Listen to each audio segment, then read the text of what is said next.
Good afternoon, everybody. So today I will present you our, let's say, brand new service that we are going to provide at CSCS. That is high-performance computing, visualization, and data processing service. So the motivation, we all know, the starting point is that data size is getting bigger and bigger. You are producing more and more data with simulations, experiments and observations are doing the same.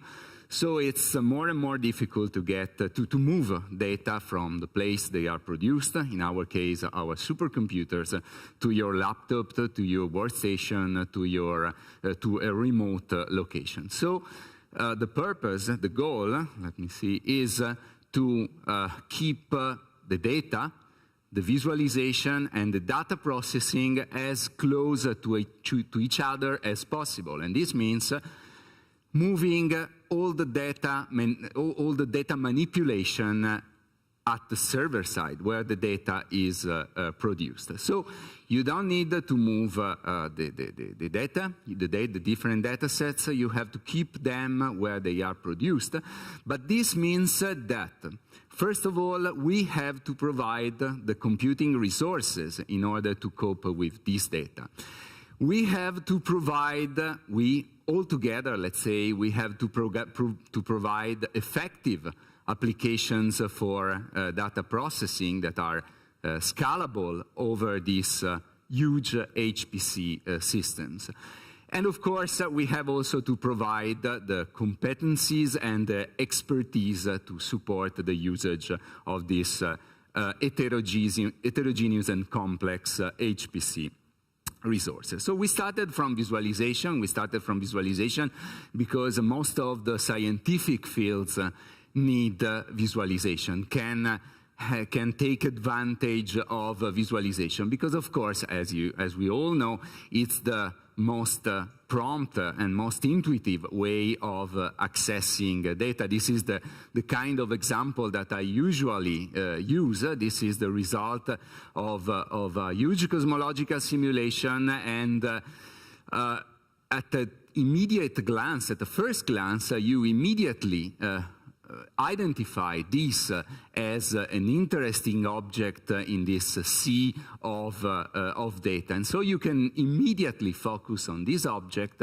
and try to find out, to study, to investigate the characteristics of this single structure that is forming in your simulation. If you ask a program to do the same thing, this is much more expensive. This is just much more demanding for the software, for the computer to get the same result. This is another example. Here, this is a simulation that is running and something is going wrong, and you see that you can think that the domain is decomposed in parallel planes, and you immediately see that there is something wrong with this plane that is probably related to some problems in one of the processors that are taking care of this simulation. So visualization is a very effective way of communicating, of sharing your results.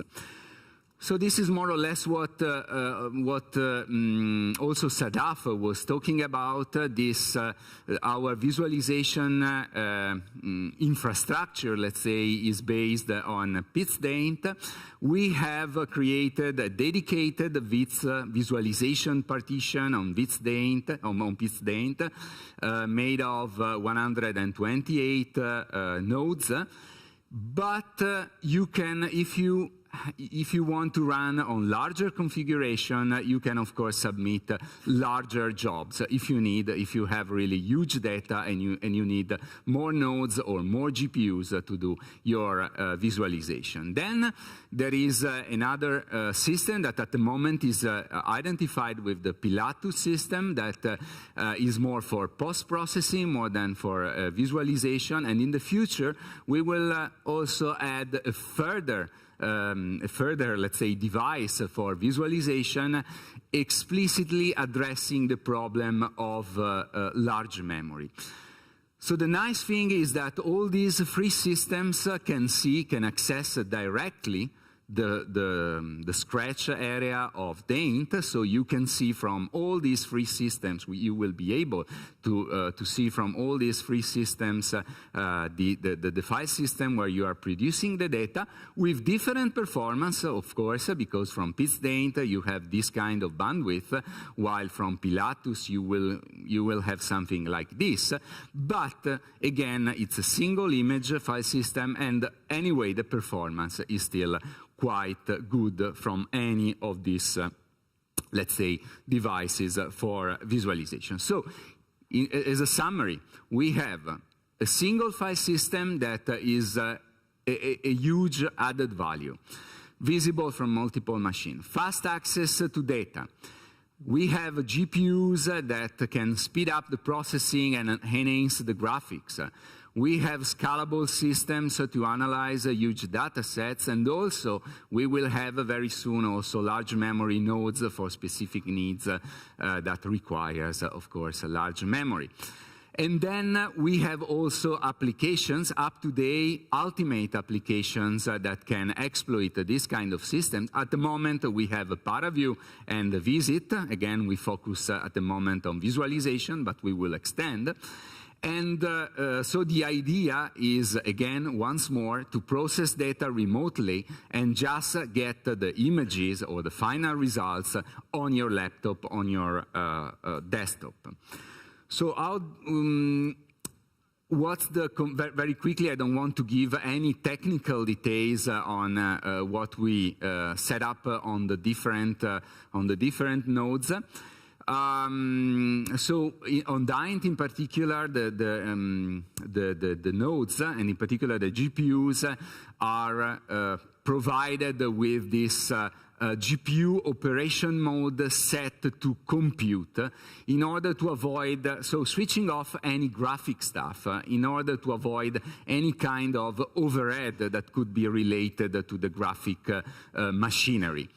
But we tested extensively what can happen switching on the visualization stuff, and our result proved that there is no difference in performance, in computability, let's say, so in the way you use the machine to do simulations, and virtually we have no difference in power consumption. So the difference was about 2 watts on average. So then we decided to switch on everything. So all the nodes now are in this visualization, in these graphic modes, and you can find on the nodes okay, and on each of the nodes you have a running X server and a virtual GL system for the transport of the images, essentially from the PITSDaint or from the remote system to your local machine. And these are NVIDIA implementations of both these libraries. Okay, right. We can move now to see a few, 3 or 4 use cases so that I can give you an idea of what you can get out of this new service that we have created. The first thing is that we have GPUs, and so why not trying to use GPUs for graphics? That's a quite natural adoption of the graphic cards, of course. And in this example, this is something that was a kind of visualization that was created by Jean Favre using ParaView. And you will see this line integral convolution technique that is a quite expensive technique. It's a convolution. You have streamlines along vectors. In this case, as you will see in a second, you have the velocity field. And it's applied to data that are produced in a project by Wim van Ries here at ETH. So at the beginning, let's hope that now everything will run. Here you see the domain. This is the computational box and the domain decomposition. And this is the kind of simulation that you have. This is amazing. I like really a lot this simulation. Obviously, I don't have to explain what's going on here. It's, of course, it's a simulation of something like a fish. And the idea is to study the way let's say the efficiency of these swimmers in the computational box, and these are these streamlines that are extremely demanding from a computational, from a visualization point of view, but that can be generated real time or almost real time, depending, of course, of the kind of data sets that you are dealing with, using, in this case, 64 GPUs on the int. A second use case is this CUDA-based visualization. So in the first case, we have used something that was already implemented, that is already available in ParaView, and you just have to use the right plugin in order to get the result that I show you. This is a different problem. It's a visualization. It's a visualization inside the Blue Brain project led by EPFL. And it's the visualization of a large number, a huge number of neurons, so like 5,000 neurons. And this is the set of neurons. These are the 5,000 neurons visualized in a quite standard way. Here you see the domain decomposition. So here we are using 100 GPUs. The different colors are the different GPUs.